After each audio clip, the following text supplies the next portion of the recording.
رب العالمین والصلاة والسلام علی رسولہ الکریم اما بعد فقال النبی صلی اللہ علیہ وسلم انصر اخاک ظالما او مظلوما قالوا یا رسول اللہ ھذا ننصره مظلوما فکیف ننصره ظالما قال تاخذ فوق یدیہ او کما قال۔ بخاری شریف کی حدیث ہے، نبی کریم صلی اللہ علیہ وسلم نے ارشاد فرمایا انصر اخاک ظالما او مظلوما، اپنے بھائی کی مدد کرو خواہ وہ ظالم ہو یا مظلوم۔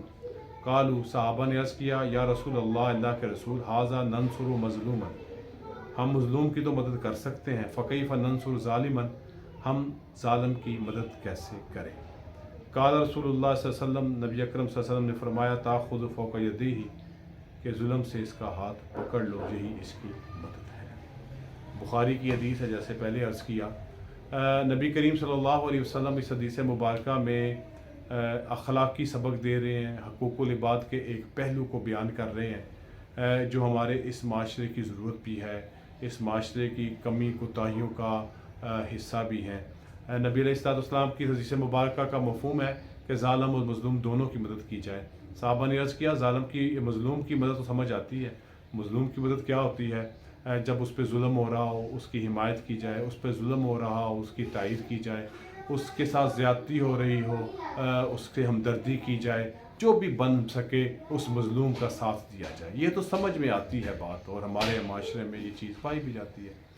اب یہ ظالم کی مدد کرنا کیسا ہے؟ جیسے کہ اللہ کے نبی صلی اللہ علیہ وسلم کے صحابہ نے یہ سوال پوچھ بھی لیا کہ ہم ظالم کی مدد کیسے کریں، تو نبی علیہ السلام جوامع الکلم، جن کو اللہ تعالیٰ نے بڑے جامع کلمات عطا فرمائے، بڑی آپ کی گفتگو، آپ کی باتیں، آپ کی فرمودات کتنے پیارے ہیں، کتنے بہترین ہیں، اخلاقی پہلو ہے اس میں، اس کے اندر حقوق العباد کا پہلو ہے کہ ظالم کی مدد یہ ہے کہ ظالم کو اس کے ظلم سے روکا جائے۔ بھئی یہ کام نہ کرو، یہ زیادتی نہ کرو، یہ ظلم نہ کرو، یہ ناانصافی نہ کرو، یہ درست عمل نہیں ہے، یہ گناہ ہے، یہ زیادتی کرنا تمہاری دنیا اور آخرت کو برباد کر رہا ہے، دنیا میں تمہاری ناموری، تمہاری شہرت کو خراب کر رہا ہے، تمہارے خاندانی پس منظر کو داغدار کر رہا ہے، معاشرے کے اندر تمہیں اچھا نہیں سمجھا جاتا، یہ دنیا میں اس کی نامرادی اور ناکامی اس ظالم کو سمجھا کے اس کو ظلم سے روکا جائے۔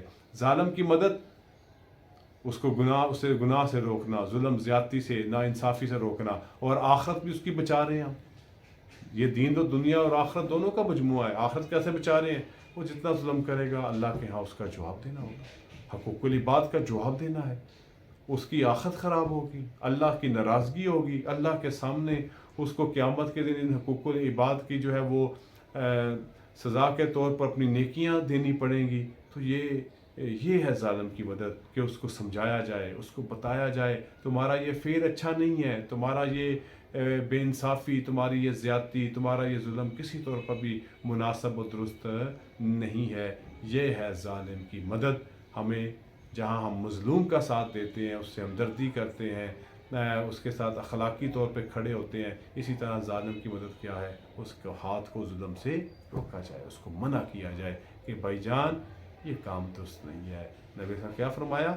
اپنے بھائی کی مدد کرو، بھائی کی مدد، ظالم ہے تو وہ بھی بھائی ہی ہے، ہمارا مومن بھائی ہے، مسلمان بھائی ہے، اس کو روکا جائے۔